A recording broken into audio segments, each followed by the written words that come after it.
Buah jatuh tidak jauh dari pohonnya.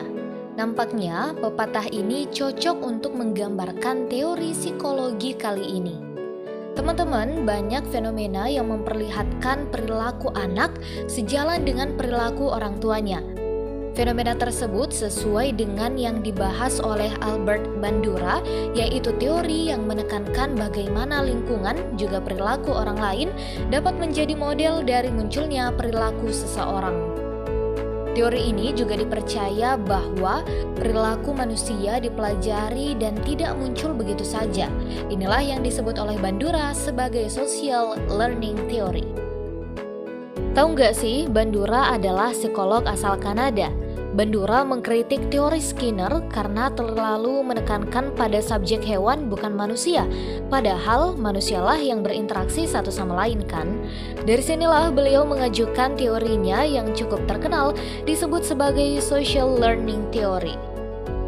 Menurut Bandura, ada 5 asumsi dasar yang berkaitan dengan social learning theory. Yang pertama nih, ada plasticity. Plasticity menjelaskan bahwa manusia memiliki fleksibilitas untuk mempelajari tingkah laku yang berbeda.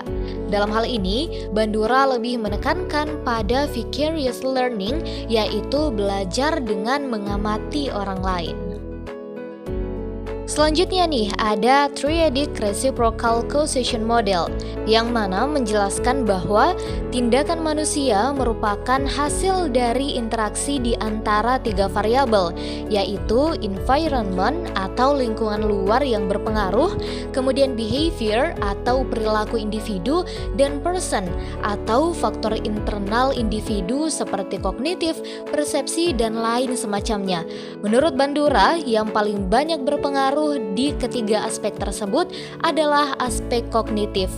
Dan istilah resiprokal itu muncul untuk menunjukkan adanya hubungan timbal balik di antara sesama manusia.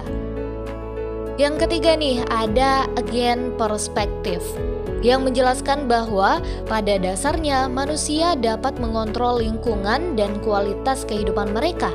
Bandura juga menjelaskan nih bahwa manusialah yang menciptakan sistem sosial dan ia pun merupakan produk dari sistem sosial tersebut.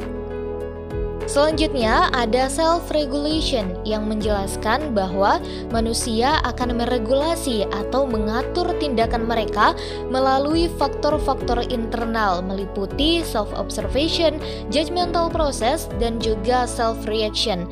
Dan ada juga faktor eksternal yang berpengaruh terhadap diri manusia, yaitu fisik dan juga sosial atau saat manusia berhubungan dalam lingkungan sosial mereka.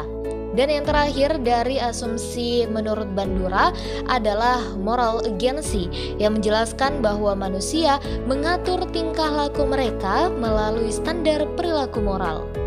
Menurut Bandura nih, dalam proses modeling, seseorang belajar dari proses observasi atau pengamatan, tapi bukan hanya sekedar meniru loh teman-teman, namun ada juga proses kognitif yang terjadi di sini.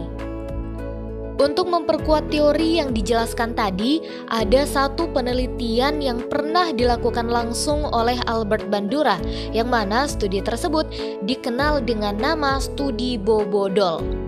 Studi Bobodol memperlihatkan seorang anak usia awal sekolah ditempatkan di sebuah ruang dan diperlihatkan tayangan video terkait perilaku agresif. Dalam tayangan tersebut, ada seorang lelaki paruh baya yang memukul dan menendang Bobodol.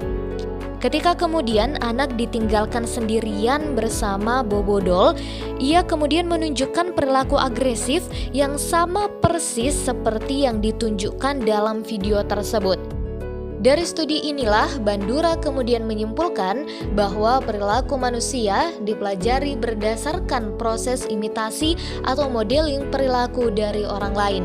Dari sinilah kemudian muncul kata bijak yang mengatakan bahwa if what we see is what we become.